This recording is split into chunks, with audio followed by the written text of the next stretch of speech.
we go. Hey, man. What's happening? All right. What's Can you up, hear me okay? dude? What's that? Can you hear me okay? Yep. Cool. Can you hear me? I can. Yep. You good, Ryan, yeah? Cool. Oh. Yeah, Yep, I'm I'm here. assuming he'll be joining in here shortly. I'm sure. Yeah, he's coming now. No problem. There he is.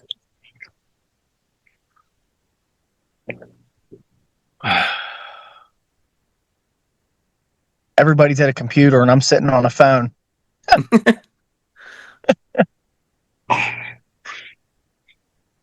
Can everyone hear me? Yep. Yes, sir. Okay, all right, cool. How we doing? What's up, guys? Oh, not much. How was your Sure. holiday? Wasn't too bad. How about yours? Mine was relaxing. Yeah, mine was Yeah. too, for the most part. What's your cat called? What that? Oh, Kermit. Kermit. Over there. Yeah. Oh, man. If I was inside, I could show you all my 12 cats. Me and my wife just got back yesterday from seeing her family down in South Carolina, and this is typical him. Every time we've been away, we come back, and he glues himself to us for like the next 2 days because because we left him. So yeah, this is my life right now is keeping That's calming him nice. down. I've got a cat as well. He don't give a shit. Yeah. If I go away for a Yeah, week, right. come back, he don't care. Oh yeah, ours are like, I don't know how we keep ending up with these needy cats, but like we have two of them, and they're like, constantly needing attention and affection and everything. Every other cat I've ever known has been like what you're talking about. They just kind of come and go, on their own, Right. and don't really care if people are around or not. But this one is like, I don't know. We got the needy one somehow. I know that feeling. All mine are needy. Yeah. All of them. Yeah, All well, right, guys. thanks for your time. What were you saying, Simon? Absolutely. No, I was saying thanks for your time. Just a heads up Oh, as well. sure. So I'm from the UK, and because it's winter time, I'm a little bit ill, so you might hear me cough every now and then. Yeah, I'm just getting over that myself. Yeah, it's pretty grim. Seems to go around. Mm-hmm. Yeah. I'm just glad I didn't get that norovirus yet. That's the one where you're just like kind of everything in your stomach must go either out one end or the other, and it's Oh man, I had that. days. I had that. It was horrible, man. Horrible. Yeah. I had it 6 Living years on the ago, toilet. and if I never get that again, that'll be perfectly fine with me. But that I dread getting that every year, and I don't get it often, but when I do, it's bad. Oh yeah, for sure. Mm-hmm. Right. Guys. Do you want to kick this up then? Yeah, let's get started. Yeah. All right. Cool. So I've been listening to you guys for quite a while now. I actually listened to Sire to the Ghouls of Lunacy first. And I noticed that you guys' first 3-4 albums more geared towards like death metal, technical death metal. And the last two have been a lot weirder, I guess, for lack of a better word. More progressive riffs, more geared towards black metal. Is that a choice, or is that just what you guys did naturally? I think music-wise, I think that's just what I kind of did naturally over the years. And I've been thinking a lot about, and people have been asking us about like the latest album and like the future albums. And I finished writing the music for the next album and the album after that at this point. And I can tell that there's like definite baby steps, not anything drastic, but or like any weird left turns, but like there does seem to be like sort of a natural evolution in the sound at a pace that I think is just about perfect. Like we don't stay exactly the same, and we don't change so much. Like we don't pull like an Opeth or a Morbid Angel and just decide to change and just do something weird out of weird for us. Just do something too out of our norm. But it's I've talked in other interviews about how it's kind of like each album, it's kind of like we're walking a tightrope, and every step is another album, and each step, it's like that tightrope gets more and more narrow, Right. as to the point where it's like, all right, we want to make a step without falling off one side where we're just repeating ourselves, or falling off the other side where we're changing it up so much that, we're losing track of our core sound. Right. And it becomes harder and harder to do that every time. I'm noticing every time you write an album, it's like, okay, there's less, I'm finding it's taking longer and longer to write each album because I want to stay on that path and not, do what I was just saying, rewriting anything or doing something so different that, we lose people. So it's definitely getting a little more, it's becoming more difficult as time goes on, but we're managing. Yeah, you definitely are managing very well. Your past two albums are, I honestly, I love all your guys' stuff, but the past two they're like two of my favorite albums of the 2020 so far. Like they're just, Thank you. especially Duality. I really love that album. That is my favorite album of the 2020 so far. Just completely out there and just hellish, and if for lack of a better word, but it's awesome. But Dave, I heard you in the interview with what is it, Thralls of Metal? Is that what they're called? With Nick and the Nick, one a couple weeks ago. Yeah, the one a couple weeks ago. Say that some of your riffs were influenced by I always screw up their name, Meshuggah. Is that how you say it? I always screw up their name. Yes. Have you always been a fan of that band, or since the late '90s? Okay. Buddy of mine in an old band, our drummer in our old band I did a long time ago, introduced me to them, and that was just after Destroy, Erase, Improve came out. And yeah, I latched onto that. I was like, oh, this is, I don't know how big of a name, I forget how big of a name they were at the time, but I remember thinking, yeah, these guys are, whoever this band is, they're changing the game. They're doing stuff I've never heard of. And yeah, history has shown that that's exactly kind of the course they've taken, is they become like the head of like they carved their own little niche. They're at the head of it, and spawned a generation of imitators. Right. I always hear them described as a gent, and I don't agree with that. I think they're more just like a wacky progressive metal band. A lot of these gent bands, I think all of them sound a lot sound the same. All that twinkly production and all that. I don't really get down with that. But Meshuggah's like you said, they carved their own lane, and yeah, I think, and they existed before there was even a name for it. People had to invent that word for them because, right, and I love when bands do that. They invent something that people can't quite pigeonhole, so you have to invent a word to just describe it, and then that word then spawns like a generation of imitators. Right. I hate that word. I hate the genre, but they're part of it technically. So I mean, can't hate all of it, I guess. But so when did you become a fan of metal in general, both of you guys? And what's your like process when you're listening to something? Do you take ideas from stuff that you hear, or is it all just come to you? Chris, why don't you go first since you haven't spoken yet? Yeah. I basically I always try to think about when I first heard it, and I'd really like to say my sister was a huge hair metal chick back in the day, so I was introduced to it sort of through that, and then I remember around 7th grade or so, I think it's about when Slayer's Divine Intervention came out, and that's kind of the album that really got me onto the path. And then I was listening to some punk stuff too, and there's a lot of F this, F that, and my dad definitely didn't appreciate it, so I shifted gears to Cannibal Corpse. And when he came in the room, it was sort of like, what the hell are you listening to? I was like, all right, he can't understand a word they're saying. It's a lot worse than F this and F that. So yeah, I'm good. And so Chris Barnes and stuff like that really sort of influenced me. Slayer. So I'd say 4th, 5th grade, it was like hair metal because of my sister, which then come 7th grade, I got to hear Slayer for the first time, and that was Divine Intervention. And then from there, it was basically over. Oh, that sounds about like my own. My parents, well, my mom she just couldn't stand listening to what I listened to. I would always have it blasting on the speakers. I actually started out with Cradle of Filth, which that's kind of like a big step from like I went from like Slipknot and Mudvayne to Cradle of Filth and like Opeth and Dimmu Borgir and all those types of bands, Dark Throne, all those bands. And my mom hated it, but my dad was a hair metal fan also, and I actually took him to a Blood Incantation show a few months back, and he loved it. I mean, he loved it, so that was pretty cool. But kind of the same little journey there. Dave, how about you? For me, yeah, I'd say it was also fourth grade. I'm a little bit older than Chris, so when I say fourth grade, I'm going back to the early '80s.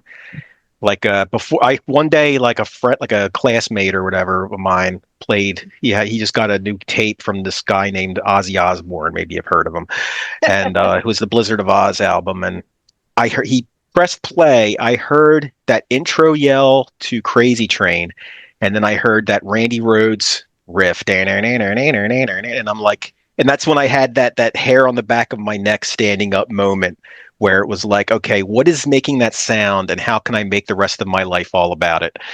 Right. And then after that, I just fell in love with Ozzy. And then a couple years later, when Master of Puppets came out, I found Metallica and Slayer and everything. And then towards the end of high school and going into college, that's when all the Florida and Swedish death metal getting um, was getting some good distribution. So I was always in music stores. I was always looking for I was the guy looking for the craziest artwork, craziest logo I could find. Okay, well, this must be good. So I started seeing this crazy stuff hit the shelves, and I'm like, morbid what? Napalm? What does that say? Napalm death or something? That must be good. I'm all about what I'm seeing. So that's how I found my way into that. And then through in the '90s, metal I got really into industrial music in the early to mid '90s, and metal just kind of Godflesh. Yeah, I know Simon's a Godflesh. big industrial fan. Yeah, partial sweet. Yeah. What's about like the traditional industrial, or like the more like the industrial metal sort of bands?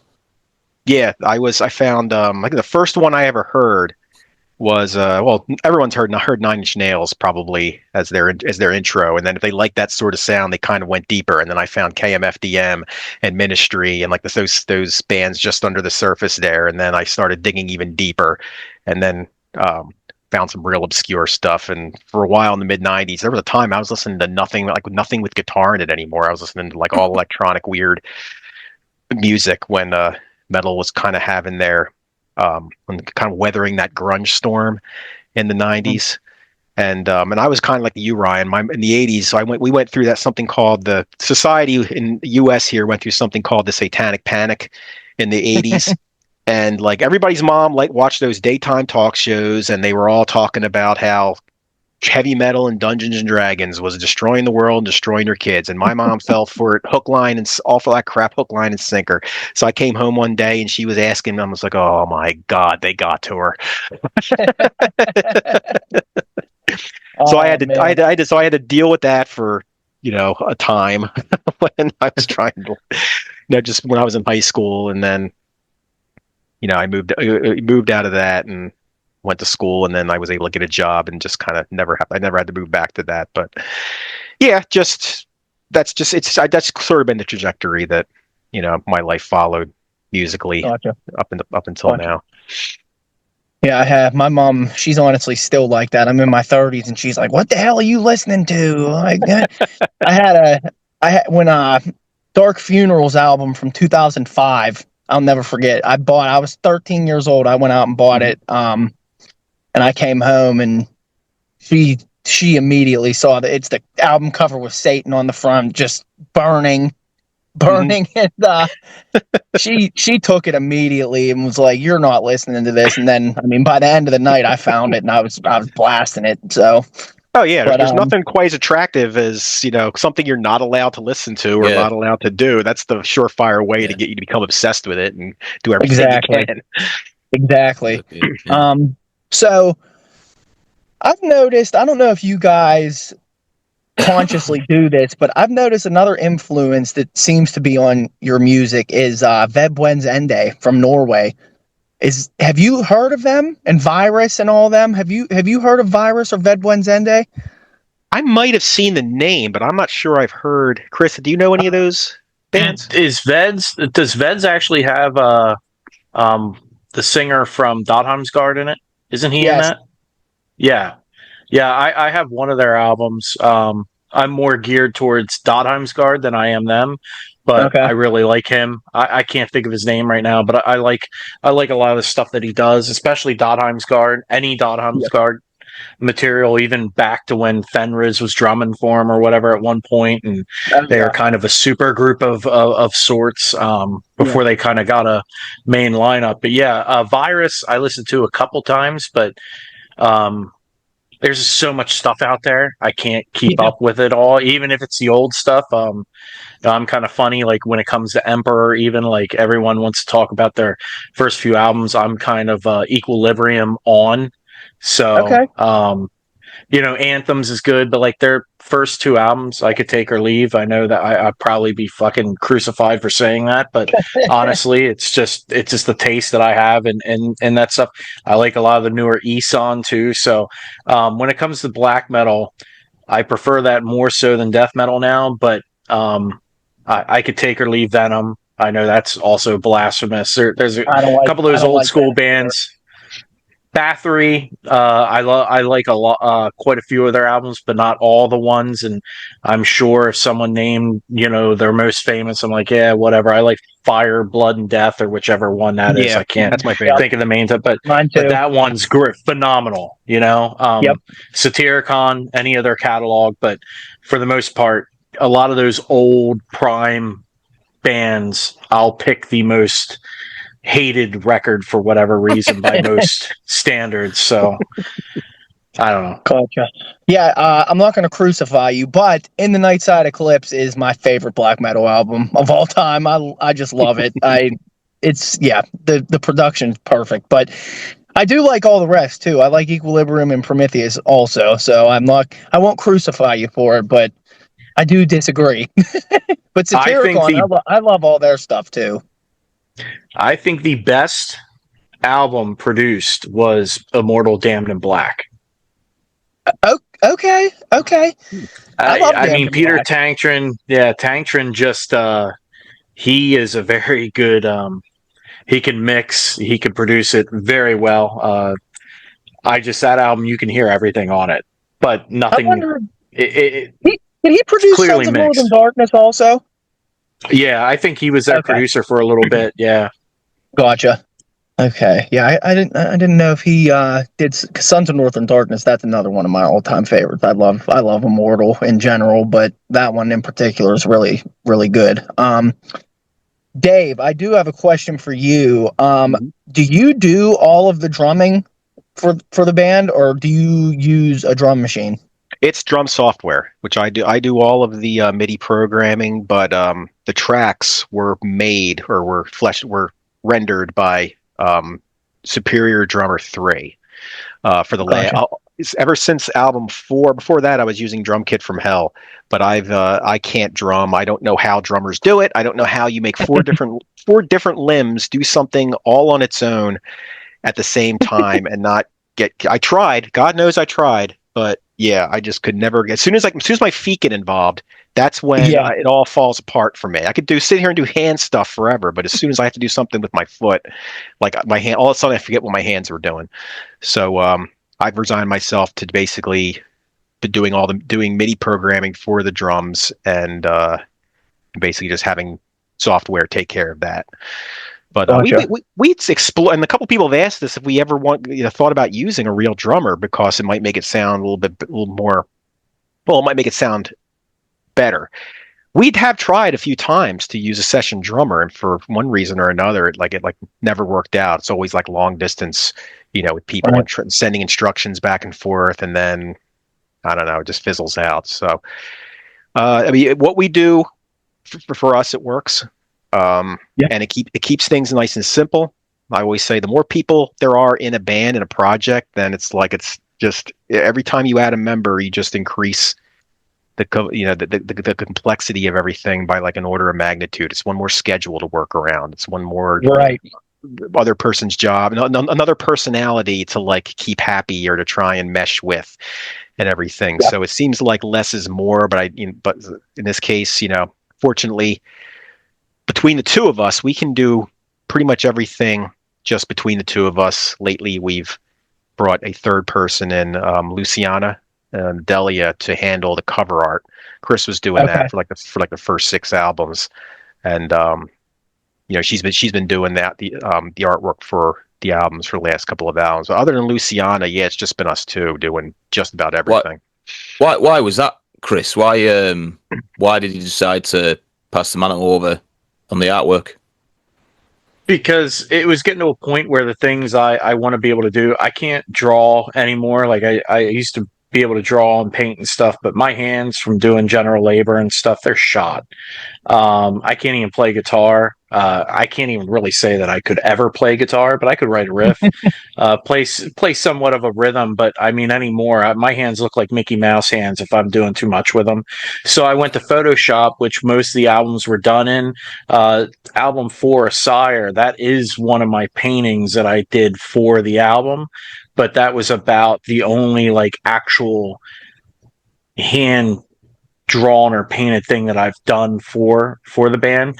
And this is where we get our most hangups, is the art, where we have the harder time of like agreeing upon stuff just because we have different tastes. And when I saw Luciana's art, especially for the duality of decapitation and wisdom, it had everything from the concept standpoint that we were looking for. She is phenomenal. The colors were perfect, so it just kind of worked out for us to be able to pivot to her, because I'm just burned out from it. I don't mind doing the album layouts and stuff, but if I can find someone who actually, I feel like she's bringing more to the table with our imagery than what I can do at this point. And it takes a lot of that off of me, which at this point, like I said, I'm just burned out from doing art per se. I haven't really enjoyed doing art in a while.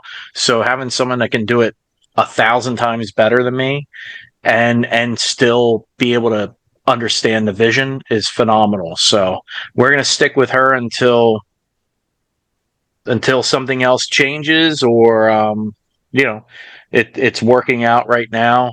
She's going to be doing the next album from scratch, giving her the lyrics, the some of the photos we did for the shoot already, the concept in general, and let her hear, let her read, and let her kind of conjure up something along with what we think will work, and come up with something that is original. So just a disclaimer. The Longing for Triumph's like the first album I've listened to from you guys, and it's like one of my favorite albums this year. So I'm not quite as knowledgeable as Ryan is with this. So one of the questions I've got is, I'm like really receptive to anything horror. So no matter what medium, whether it's film, music, video games, whatever, my brain's really receptive to it.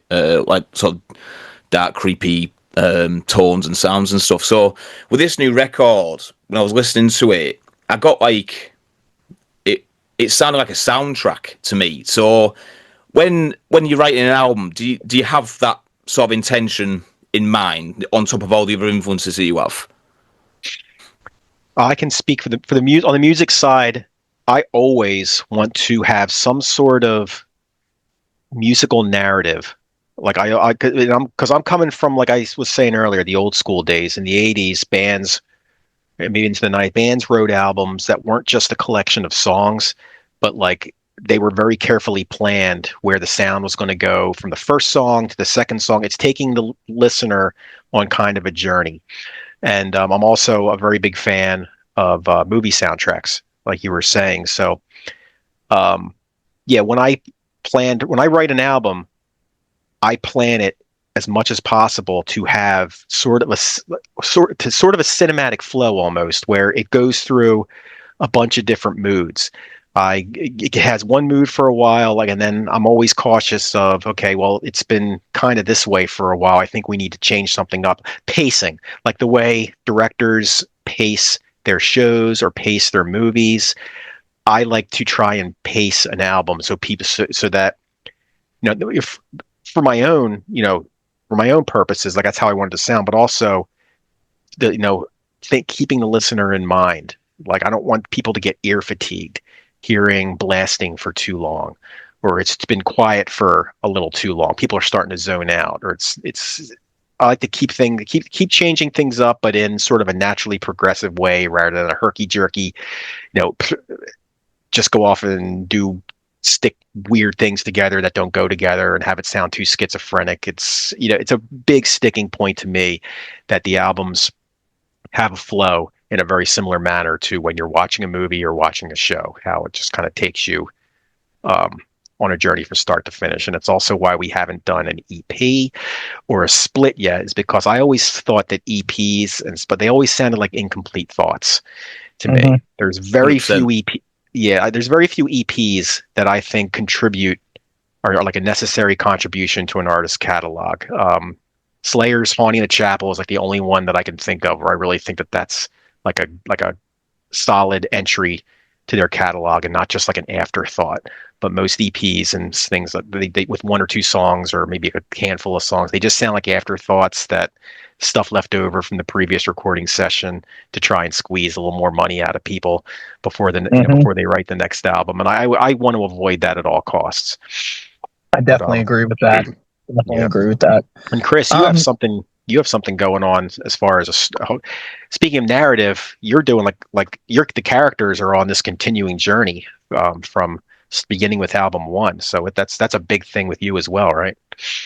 Yeah. There's a whole concept involved with the albums, and on top of the concept, then if you take any of the spiritual occult stuff that is laced in there, you can follow that. You can follow along with the characters and the main concept. But there's so many different little Easter eggs in there in general that we don't play out.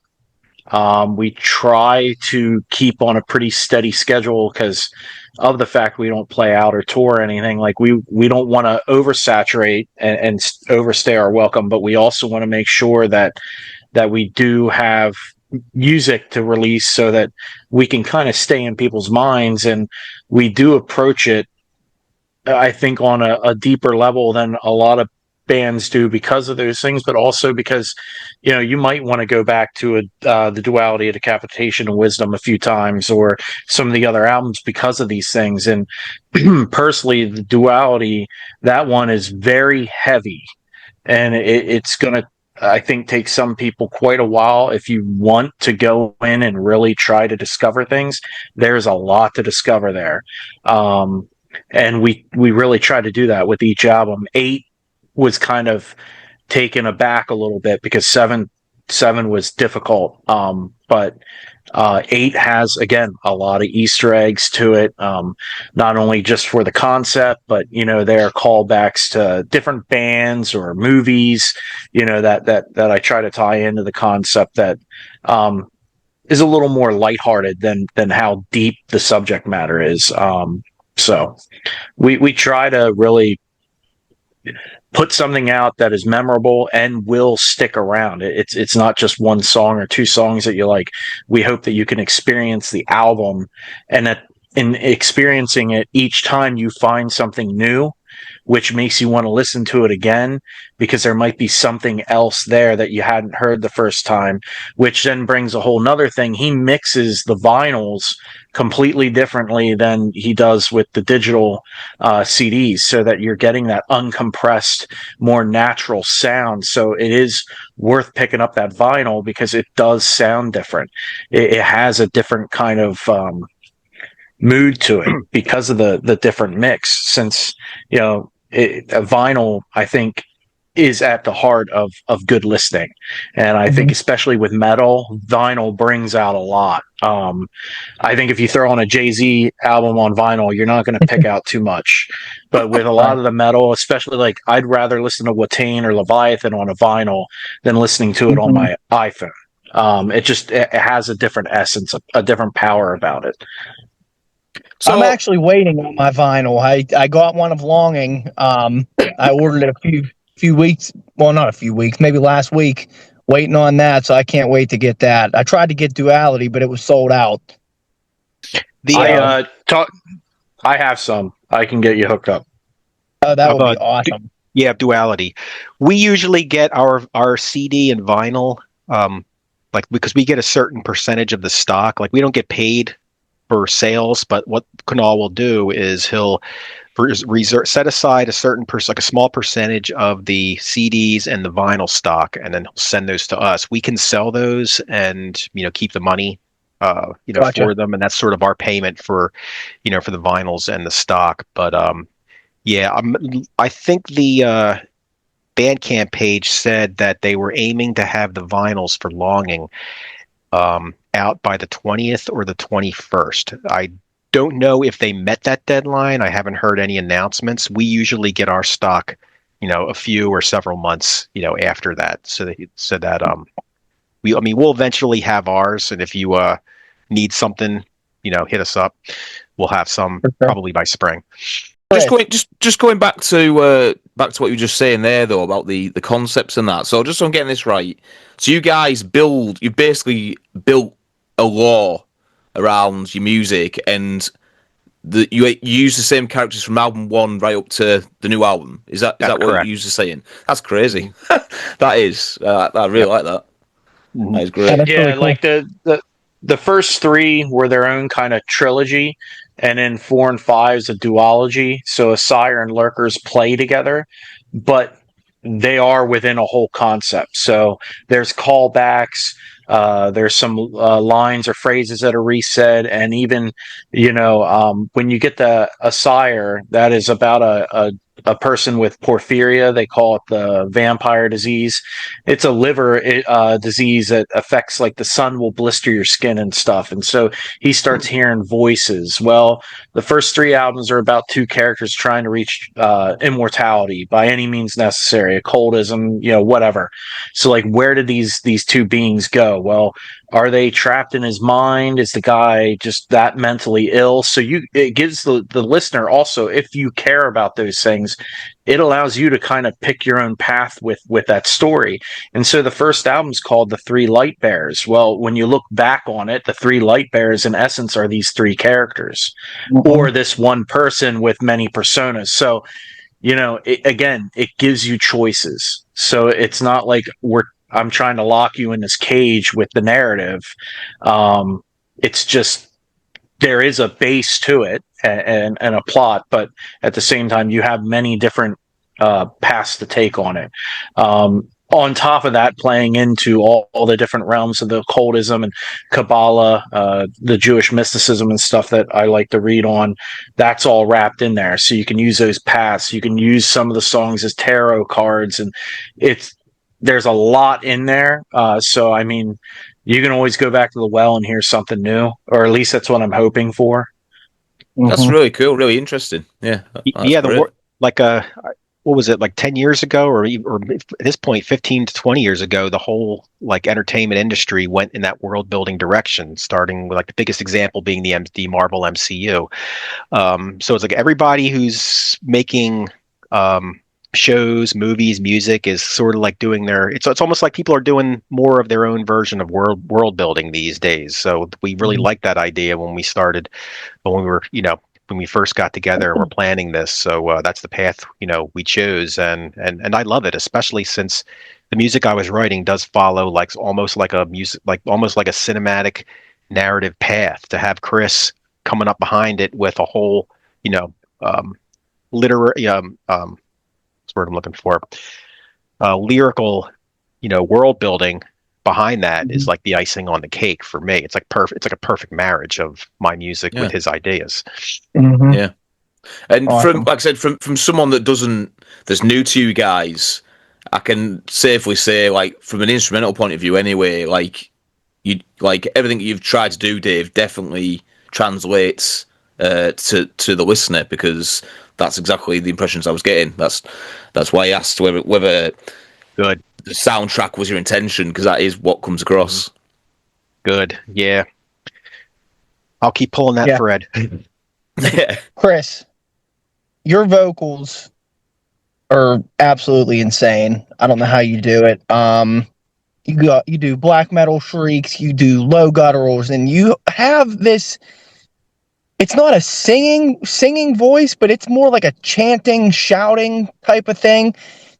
How the hell is your voice not completely strained from doing that?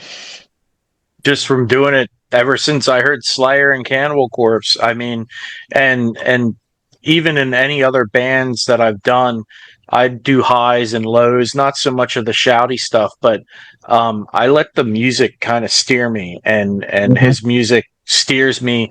I get like I love Suffocation. They're one of the Mm-hmm. greatest bands ever, but I can only take so much of that barking over time. Like it just I don't go back to that. You know, I only Right. listen to it randomly. I can't just like be like I'm gonna pull something. Like I get bored. That's why like Cannibal with yeah George, you know, Corpse Grinder, like phenomenal. I can keep Mm-hmm. going back to that. He has range. Travis Ryan, you know, Attila Yeah. from Mayhem. Like all these guys, they don't stay within one little. They're not just barking. They're not just screaming. I Right. like variance and in my music and in the vocals. And I mean, I think I would be doing the music a great disservice if I just barked or screamed or wailed or whatever it was. So it's really just the music's telling me to do this. I hope I can do it. Sometimes we have to retake it. Other Mm-hmm. times it works just perfectly.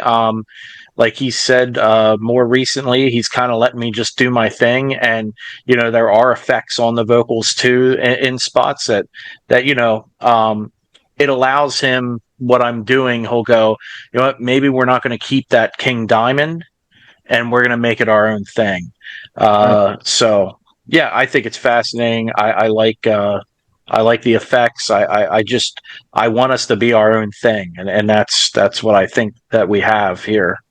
I agree. So I definitely think you have your own thing going on because you guys, it's like you guys take aspects of certain bands, but you make it your own, and like it, you have a sound. I think that's really completely your own. I don't know. I mean, I don't know of any other bands nowadays doing the type of stuff that you guys do, or even like the type of vocals that you do. Like you said, it's like you can only take the barking for so long, you know, before you switch it up. And like you mentioned Attila from Mayhem, and I think that that would be the person that I compare you to the most, just because of like all the different styles. I think that's perfect comparison. Um, Yeah, yeah, and every time we do a if I do a music part or if Chris does a vocal part, I mean, I'm always at least analyzing to see if it's maybe a little too much. Like again, I love having different influences, but I when it comes to I want to keep what's called a respectful distance. Like mhm. I don't want to just rip. I don't want to be a kind of band where it's just like we're ripping off and just this, and this, and just like, Right. trying to stick them together. It's like, no, we can be influenced by things and people can detect those influences pretty easily. But at the end of the day, I want it to be cohesive and not just all over the place.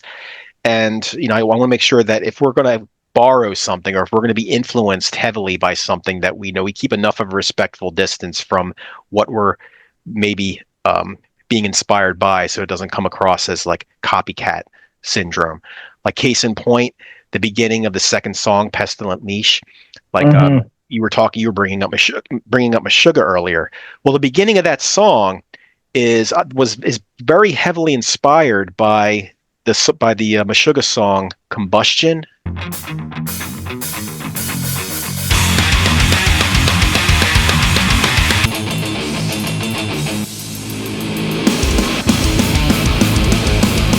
Which is the first song on that Obscene album. It's those muted pluck 16th notes, and then it just kind of goes into that bouncy beat, and then back to the muted pluck 16th notes.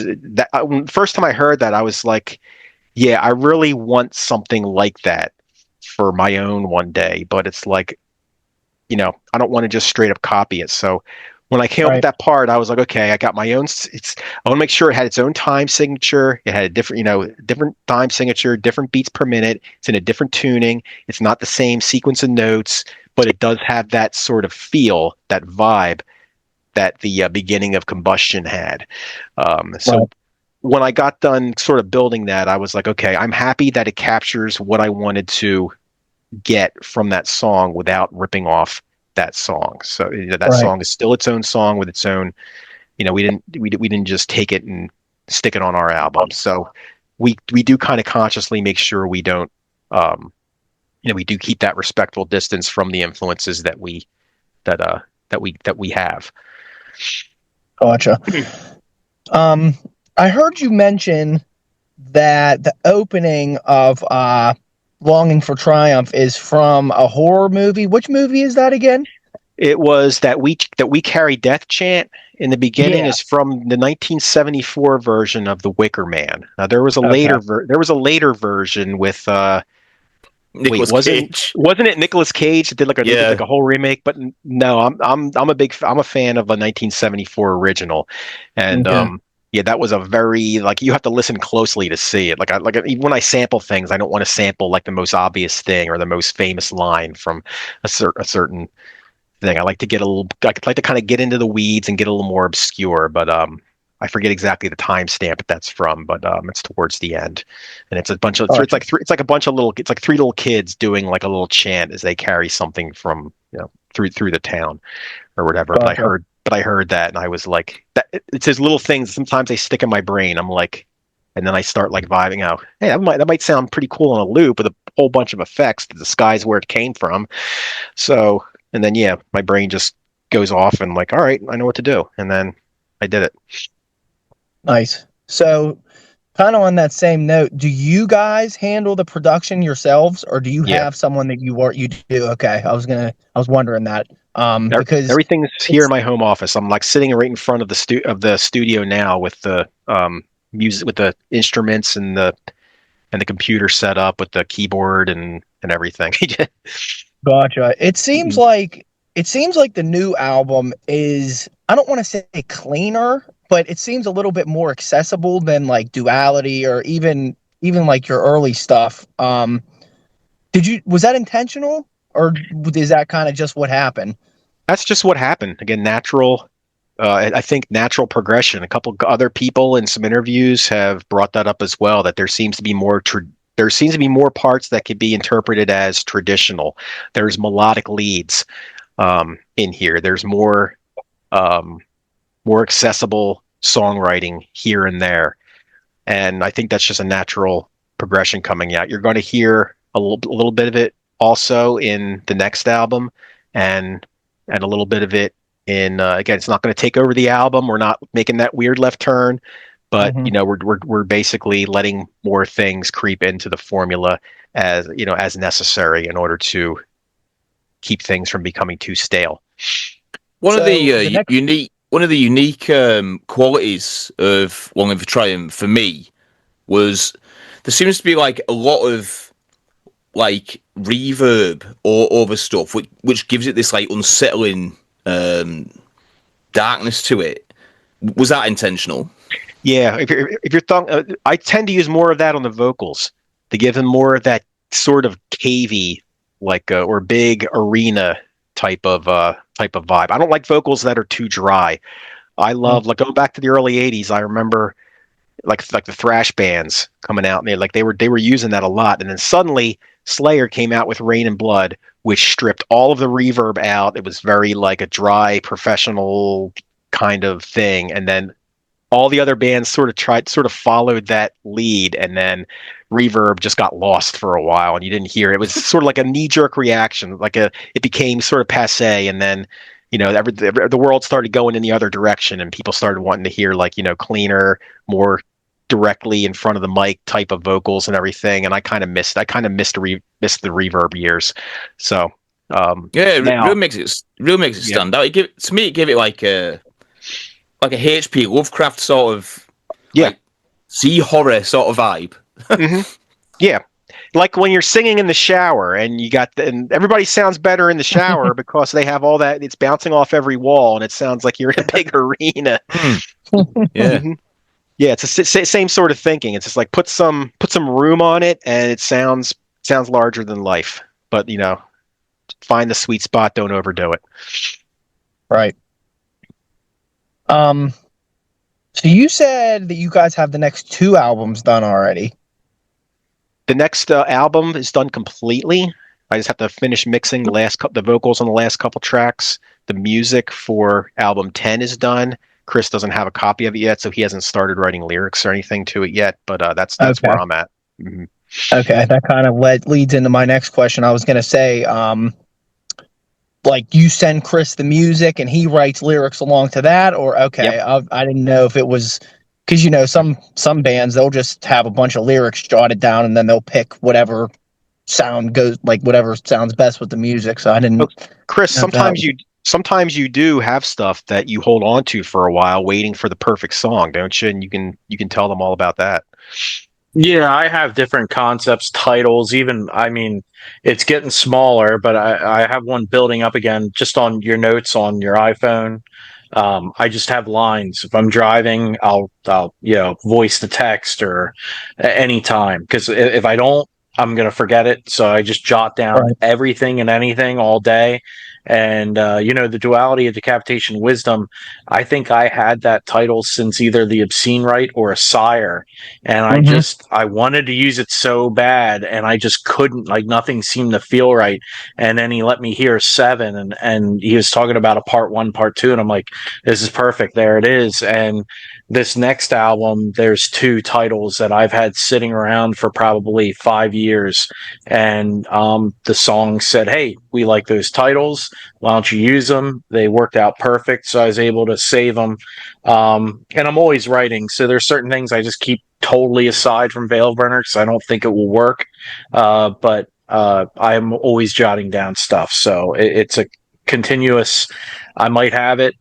I may not, but the music eventually tells me how to get there. So Cool. So going back a little bit, how did you guys meet? How did you decide to start a band? Like, where did this all come from? We met back in, I want to say, 2001, and we were in different bands. Ryan, you're from Western PA, but this I was, am. yeah. So in Central PA, there is like a farm in Lancaster County. If Mm-hmm. you're familiar with Lancaster County, and A little bit. there's a guy there who has these old chicken coops, and on his farm, he converted them into, like, he sectioned them off, put electricity in them. Some people rented them for storage, but a couple bands rented them to use as rehearsal space because you're out on a farm, like it's not going to be loud enough to bother anybody for their bands. And then like I said, they had electricity and power going through them and insulation and everything. So word caught on, and a bunch of guys in local bands started renting these for rehearsal space. It became a band hotel, and Okay. an old band I was doing back then got one of those spaces. We were interviewing vocalists, and Chris wanted to actually join my old band. And at the time, I liked what he was doing and everything, but he had a friend who he wanted to be in a band with. So it's like if you brought Chris in, you'd have to bring this other guy in too to play Right. bass. But we already had a bass player. But Chris eventually did. You eventually did start a band, and you started practicing down the hall from us in this band hotel. So that's how we became friends. Is just from this musician hangout, rehearsal space Yeah. hangout. Everybody got to know everybody, and after my band dissolved, like I sat around for a number of years. Chris was started working on a band with my old bass player, and they wanted to make a demo.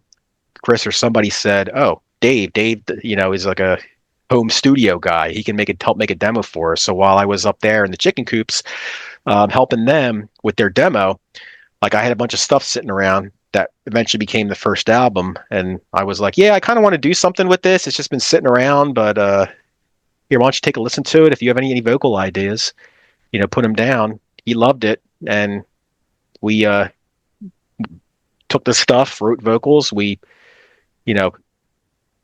came up with we mixed them in and then gave it a name, Veilburner, and that's how. I mean, Nice. that's how I'm remembering it. Chris, is that the same as how Yeah. you're remembering it? Yeah.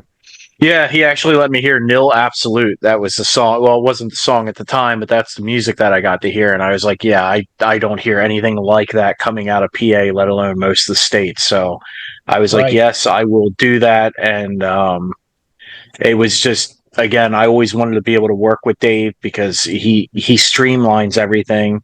I mentioned it. It's like ad nauseum at this point, but most musicians, maybe more nowadays, they might have stuff tracked out and they can bring it down to the band. But back in 2001, to have someone using a 4-track and actually recording stuff and using a drum machine to try to give everyone an idea of what the song's supposed to sound like, that was unheard of, especially around here. So, and that was him. He always had music. So, I know too many people even nowadays when I'm doing any live projects where they're like, yeah, I'll have all these songs done in 2 months and they'll be recorded and we'll be touring. And I'm like, dude, you're not going to have 2 songs done.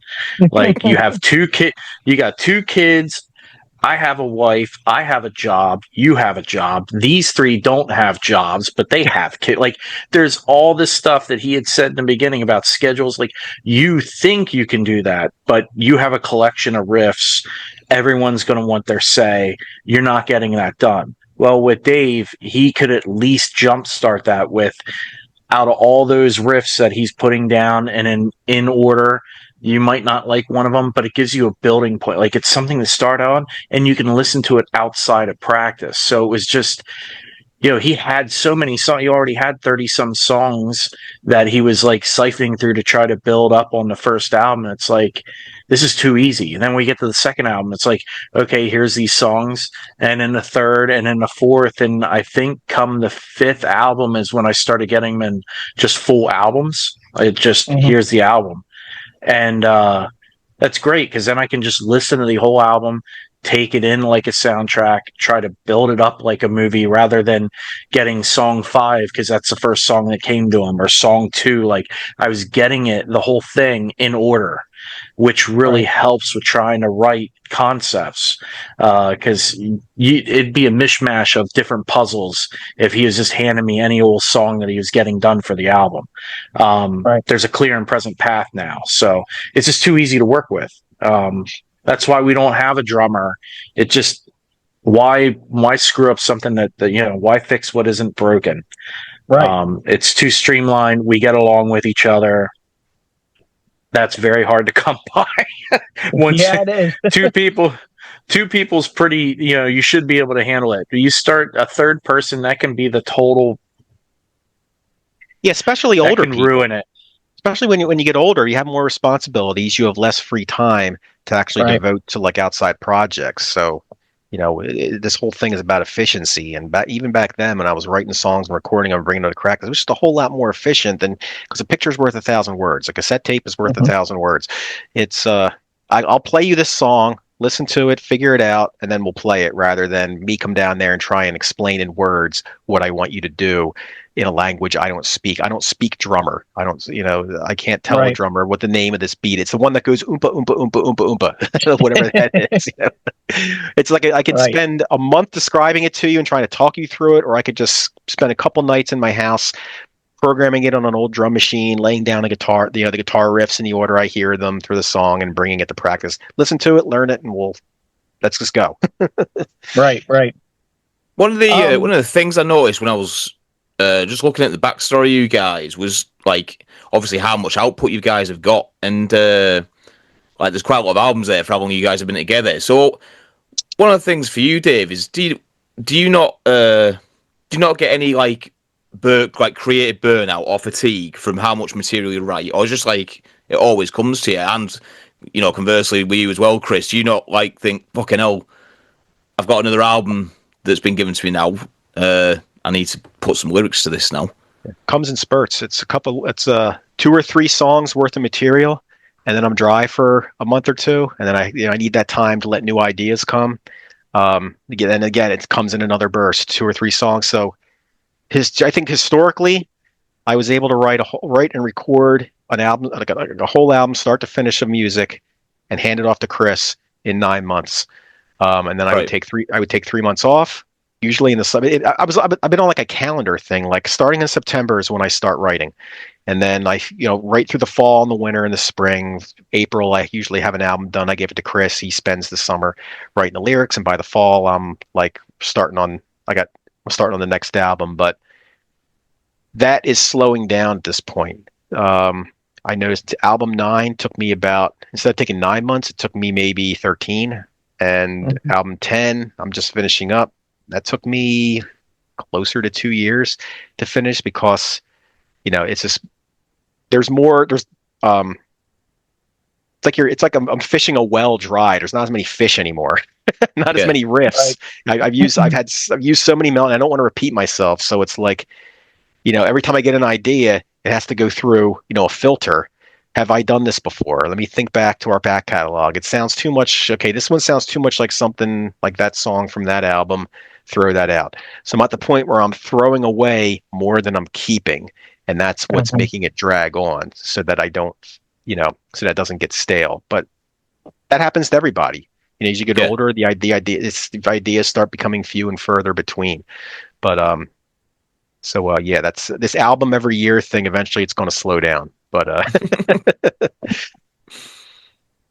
about you, Chris? Yeah, I mean, the lyrics were pretty good up until about 6. 7 with the concept. That was just a pain in the ass. I mean, a good pain in the ass. I did it to myself. Like I said, that album that's like my magnum opus. Now that 8's out and I've listened to it more since it's been out, I'm like, man, I thought I was done after 7 just with the way I was able to write. Not so much vocal performance, but the lyrics, because again, there's only so many words you can use, and like abyss is one of those words. It's kind of hard to change the word and use synonyms and stuff. So it's like certain words you get locked into, and then it's like, does it just become another thing, and you're just going back to that same well. But I 9 took me a lot longer to write. 8 was 8 was pretty easy to write because coming off of 7, the concept didn't restrict me from I didn't have really any constraints on myself, like to like have to fit stuff in a certain way. 9 just my iPhone, there weren't as many lines on there because I've used most lines. It's getting to the point where I have to type the lines into my computer or on my phone to make sure I'm not reusing that line when I don't want to. So yeah, 9 we just finished, and again, like him, I'm usually like clockwork, but this one took me well over a year to complete. And what I hear from 10, I mean, it's certainly has not hindered him from throwing some of the riffs out. I'm sure I'd want to hear some of them before he threw them out, but I trust his judgment because both albums, again, as always, they're gonzo. I can't wait to get 10 in my hands just so I can start listening to it to start develop things. But I'm going to try to take the better portion of this year to just kind of let my mind rest on Veilburner, let some new ideas come in, because we are at that point in the concept of it is the main story arc is closing down on 9. So I have directions. I just need to know which direction feels right once I hear that music, and then start story building with him so that he's on the same page and it's not something that's been rehashed or, oh, hey, that's Wicker Man, so we can't use that. I want to make sure it's still original and that we're not just beating a dead horse, because that, again, this concept's been going a while, and when does it just become too much? So 10's going to kind of be that pivot point, the bardo or limbo, for example, with the where the concept is. So I have kind of a random question here. So the track Rigor and Wraith from the new album, I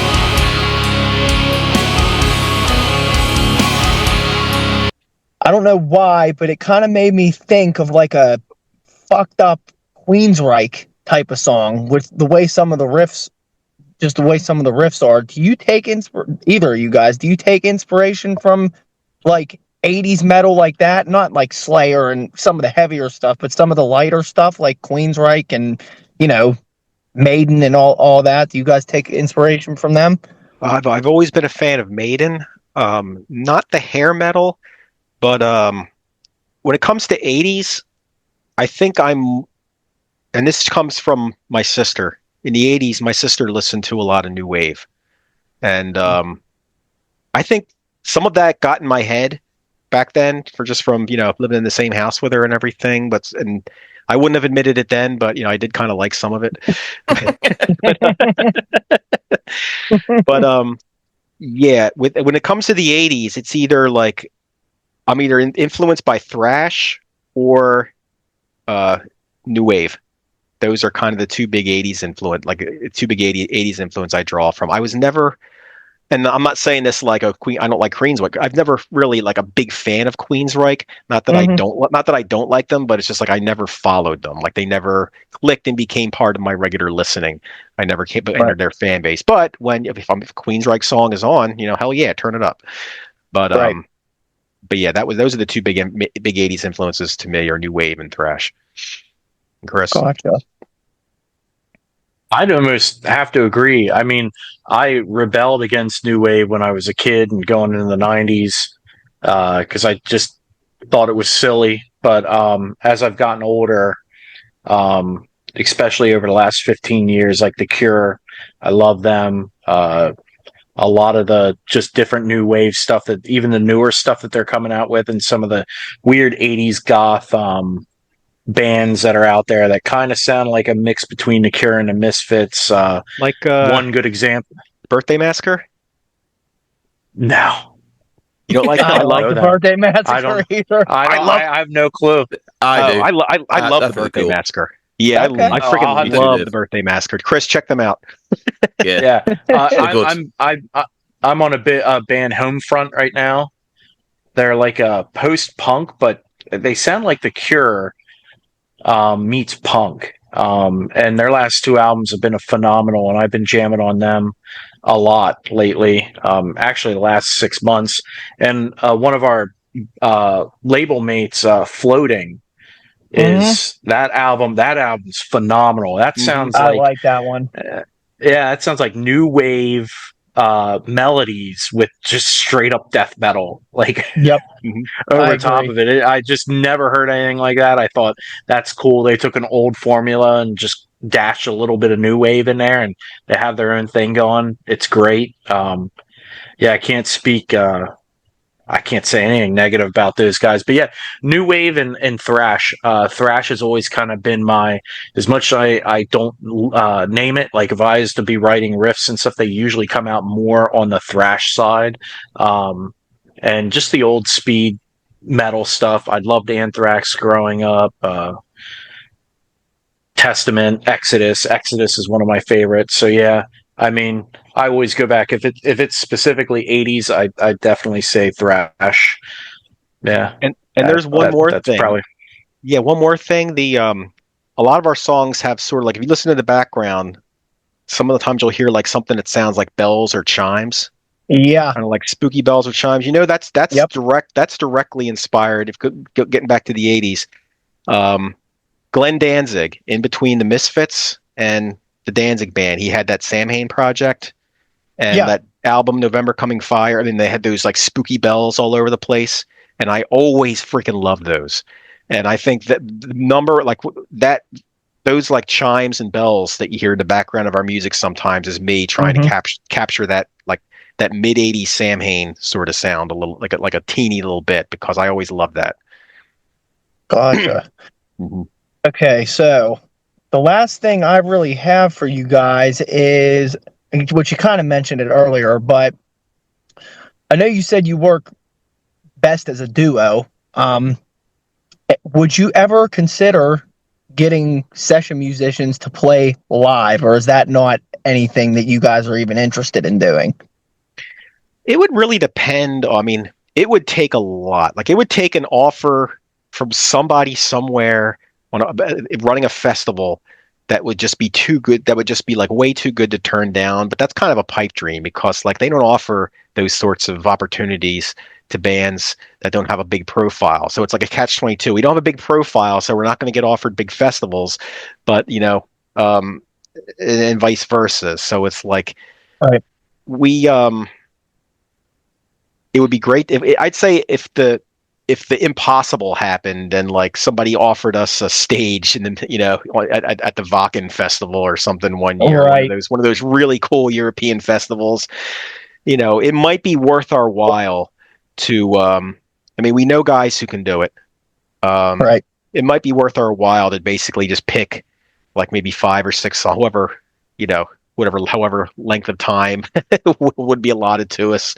Pick 5 or 6 songs, get together, spend maybe, I'd have to relearn the songs all over again because I basically just play each part long enough to get a good take of it. I've never played any of my songs start to finish. I'd have to learn how to play them and they'd have to learn how to play them. And then we'd have to figure out how to visually represent it.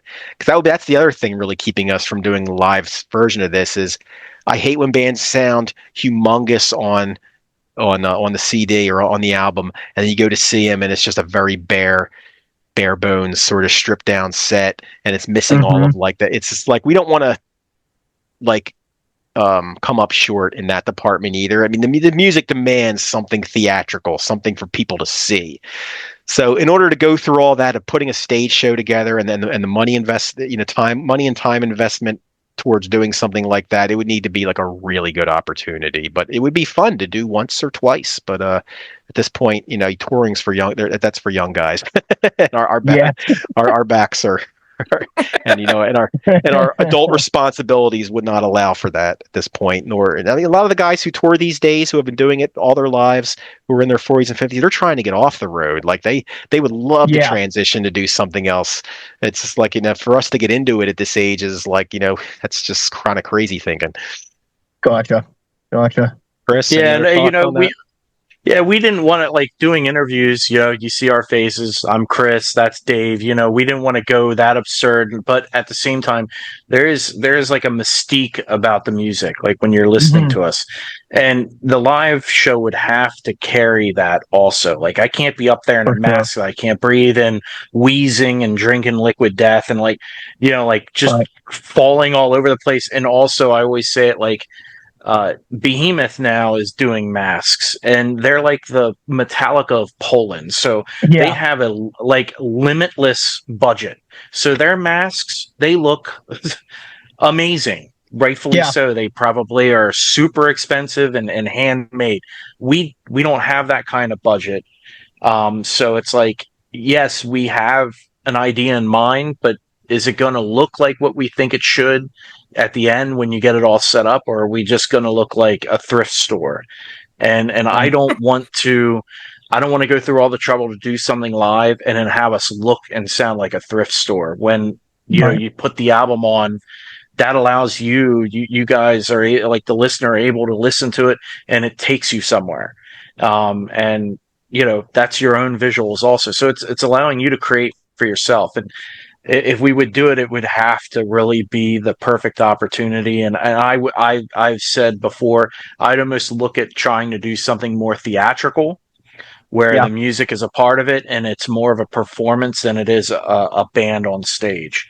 I think something like that could be done more appropriately and still honor what we're trying to do with the mystique and the concept of the band itself, rather than two old dudes with some hired guns up there trying to play through the songs, which again are all a part of an ongoing concept. So it's like, which songs do you pick? Because these albums play together. So if you do it more of what I'm saying with like performance and theatrical, well, now you can base it around a whole album and allow that to build and allow it to tell its story like it does when you're listening to it, versus then picking, a song off of what the first album. You have to make sure whatever album's out currently you want to play more of. So it just like, can you do it? The tunings are all different. He tunes so many goddamn different ways on the albums. It's just a lot to take in. Yeah, there's a certain amount of luxury being able to be in a studio piecing things together that are, yeah, let's just face it, are harder to pull off in a live performance situation. Right. I definitely would need to get, my chops to a place where they've probably haven't been in the past. Like I said, I don't practice, so I get an idea, or I put my hand in that weird position, long enough to get the notes I want to get, and then I hit stop, and then I punch in the next part. And so stringing all of it together, yeah, that would be. I'd probably end up playing bass and let somebody who's more skilled, you know, handle guitar work. Not that the bass is an easy instrument by no means. I'm not putting bass players down, but I think it's, given my limited skill set in performing, I think that's the instrument I could probably handle the best, is that. But like I said, we're not going to get that kind of opportunity most likely, because you have to.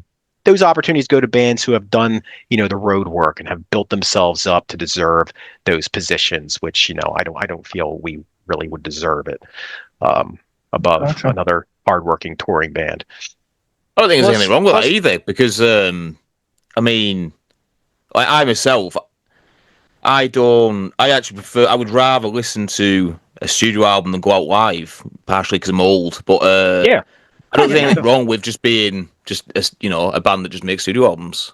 Yeah, preference, isn't it? Yep. Yeah, and what's also, so we just he was actually, I didn't know he was going to it, but ended up out of Hershey. We saw Slayer here couple months back, and I did some live stuff, and I had a live project here, and I think one of our last sets, 5-6 songs in, I'm about gassed. And I'm watching Slayer up there. They hadn't played. They get up there. They were running behind. They cranked through like 22 songs and stopped once. I'm like, there's a reason why these guys can do that. Like, I mean, they're 60 and they just truck through it. And I mean, they got to the third song, and I'm like, I'd be gassed. I'd be done. Yeah. I'd be exhausted. And they're just going. And I'm like, yeah, I'm not cut for this anymore. Yeah. And they got this $1 million stage show with all the fire and all like the professional video stuff going on. It's just like, see, that's kind of like, yeah, for us to do justice, I think the albums we write, it would need to be something on that level. And it's like, who has that kind of money other than the guys who, are the main, or are the old guard, who have all this, money, label money behind them, and could sell enough tickets to support, that level of theatrics. It was amazing, but it's just like, I would want to give people something like that. Yeah. I saw Slayer in 2018, and that was supposedly their farewell tour, and they're still going. Well, if I remember correctly, they said that they were done touring, and that was like their last tour, that 2018, 20. So technically, they don't tour anymore. They do those sort of one-off appearances. But I mean, my recollection is, from what Kerry and Tom were saying, is that they were done writing. There weren't going to be any more Slayer albums, and there was going to be no more extensive touring. And then, of course, they wrapped all that up just when just before the global pandemic hit. Yeah, it's like perfect freaking timing.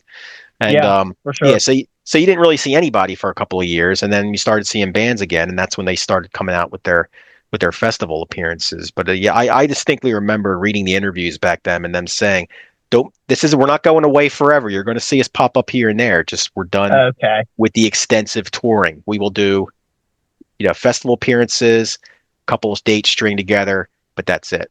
And so far they've stayed true to that. Gotcha. Simon, you got anything else? Yeah, just off the back of what you were saying before, Chris, I just find it interesting, just the amount of effort that you put into your lyrics and like the lore that you build. So, what inspirations do you have when it comes to your lyrics? I assume you're well read. So, what sort of books or whatever did you draw from? I dabble in a little bit of Flema, just because, I mean, anything that's a cult, I mean, you're going to run across Aleister Crowley. I like the way that he writes, but most of my stuff's rooted in Kabbalistic mysticism and like the Qliphoth and stuff. I read some of the Vedic stuff, and that is in there, but it's also just horror films and I mean, it's a little bit of everything, but most of it's occult and then psychological, mental health. Because I've dealt with that all my life. And my wife, when we wrote 4 and 5, she was going through it pretty rough, and I wanted to be able to kind of tie that into the concept since it was very real, but I didn't want to make it. I don't like doing very personal things, even though you realize that it kind of is personal, but I don't like Mhm. it to be a direct personal reflection of yourself. So, and that's where that concept kind of came through from, like what we had to go through and what she was going through when those albums were coming out. So really, it's psychological. I love reading a lot of philosophy, Nietzsche, Jung, uh, anything I can get my hands on that's going to make me think outside the box. But yeah, I've been studying Kabbalah for the last 15 years. So it goes into a lot of that. And like I said, Thelema, it's a reoccurring theme, but I don't study Thelema. I think Crowley is interesting, but there's a lot of things there that I'll hang out there for a little bit, but I definitely don't put him on any sort of silver platter or whatnot. I just he definitely he was the bridge for all of us to access those type of ideas. I think without him, I think it would have taken a lot longer for us to be able to have that kind of information because it seemed to be tucked away. I follow a lot of the Mason stuff. And Rosicrucians. So there's a lot of those themes in there also. So it's kind of all over the occult gamut. And it just depends on where the concept's going as to what I might pull from. But most all of it is tied to Kabbalah. All right, cool. Just so the last one I've got just kind of covers everything that's been said, especially in terms of just the amount of output that you guys have. So, what is the constant objective you guys have in mind when you are creating a new album? I think my focus is like I got to go back and repeat something I said earlier. Walk that tightrope. I want to Mhm. but the next thing I make has to do justice to what came before it. It has to, at least be at that level.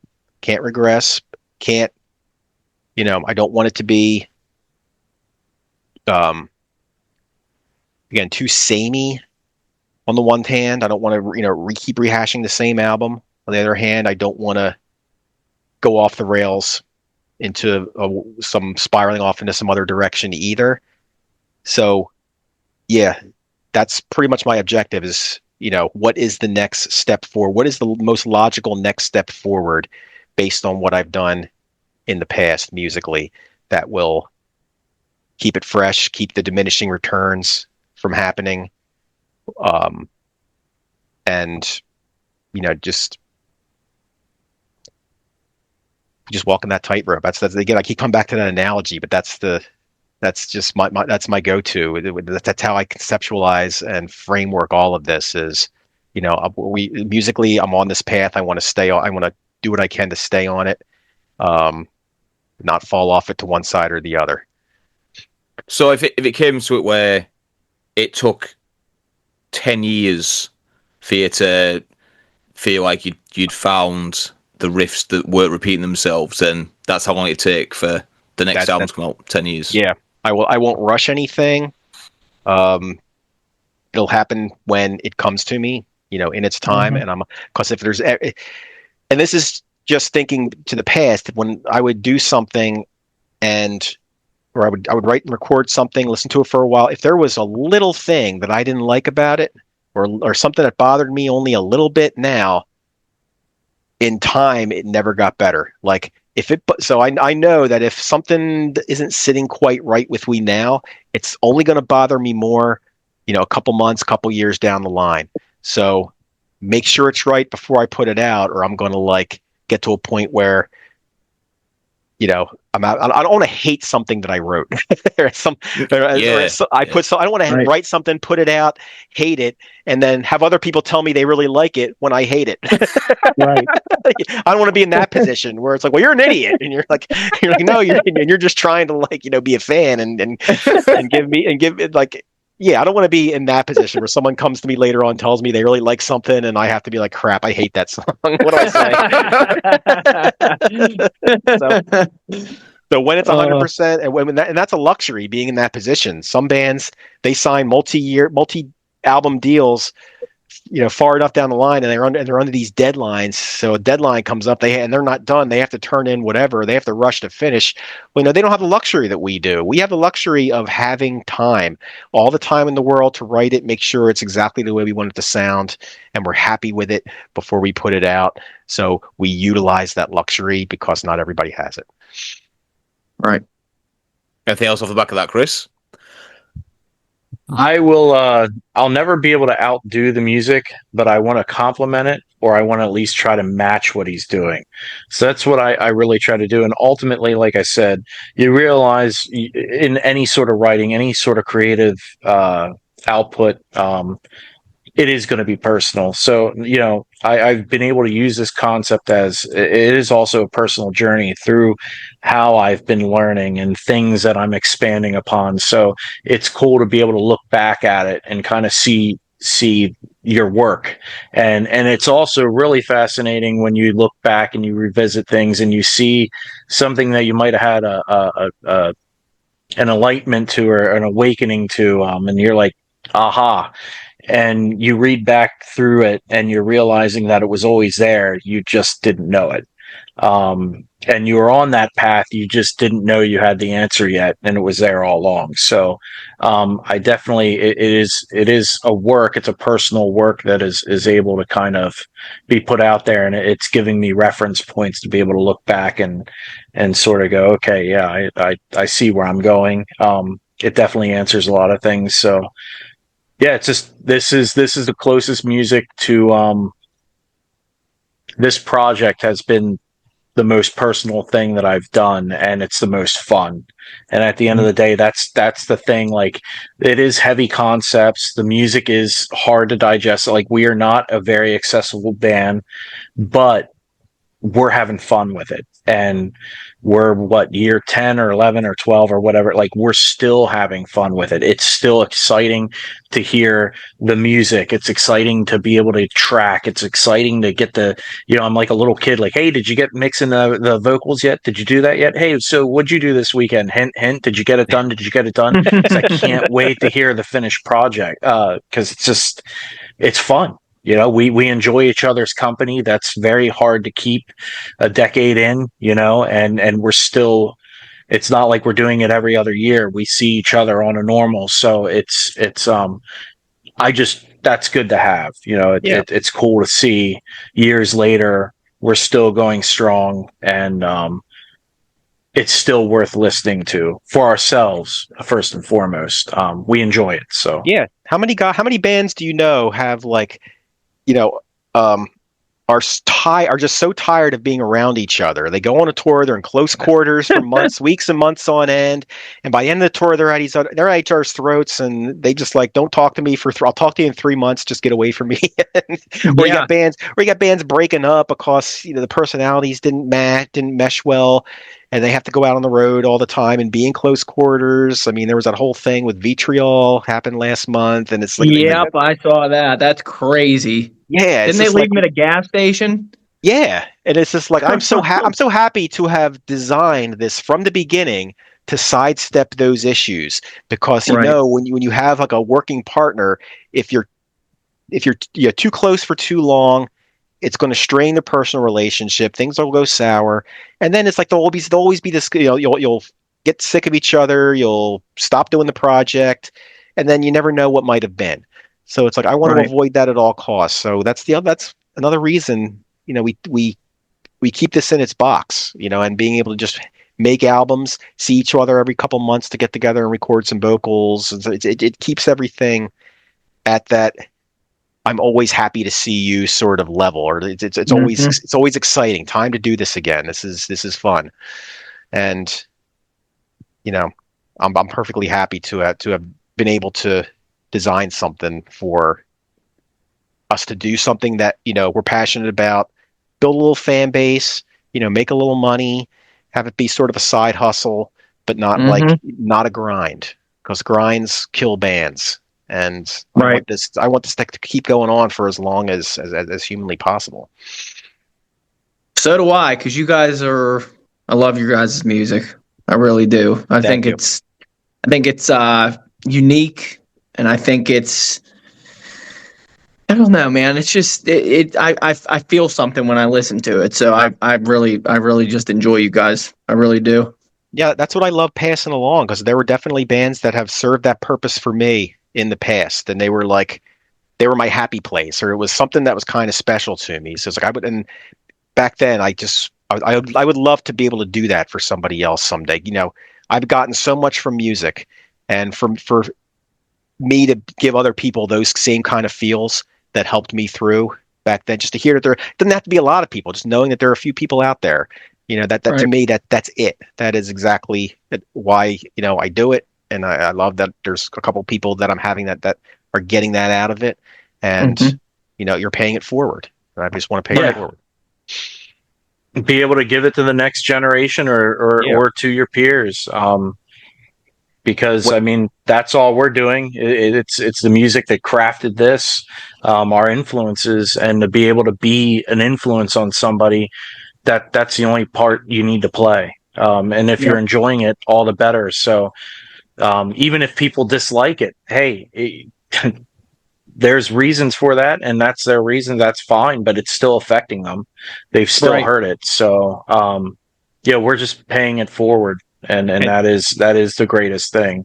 And if another band comes along in the future and starts a project, and someone interviews them and about their influences, and maybe one of the guys in the band says, Veilburner's a huge, to me, that'll be like the final step to paying it forward, is when you created something, somebody else got inspired by, they took what you did and created something to pay it further down. I mean, that'll be like the final step to, I'll be absolutely I'll feel like everything I've done is worth it at that point. If you can be part of that big interconnected web of creativity, where you got inspired, you made something, you inspired that person to make something, and then they just kept it going. It's like, okay, I feel connected, and that's all I ever wanted to feel.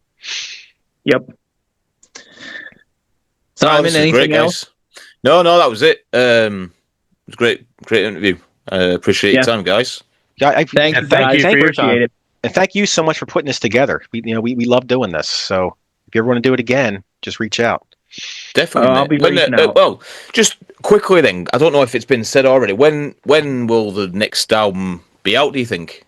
I think that Transcending Obscurity, I think they want to slate it for this time next year, like November of either late, probably fourth quarter 2026. That seems to be, because we already gave them the songs that I finished mixing the vocals in, because they wanted a track for the 2026 label sampler, which is coming out. They put that out in January every year of what's going to be coming up in the year. So there's like a handful of songs I gave them to pick from, that they can put one on there from the next album. So when they do that, I think their plan is, this is what's going to be coming up this year on the label. So when they ask us for something for the beginning of the year label sampler, my mind goes to, okay, they want to put it out sometime this year. So I think, so when I'll get them the rest of the stuff as soon as I'm done mixing the vocals, and then we'll let them slate it for whatever. But yeah, well, I think it's gonna be fourth quarter. We'll hit you up for an interview around then try and promote it. Yeah, great. You're up for that. Wonderful. Yep, can't wait to hear it. Well, thank you. Yeah, cheers, guys. Thank you, guys.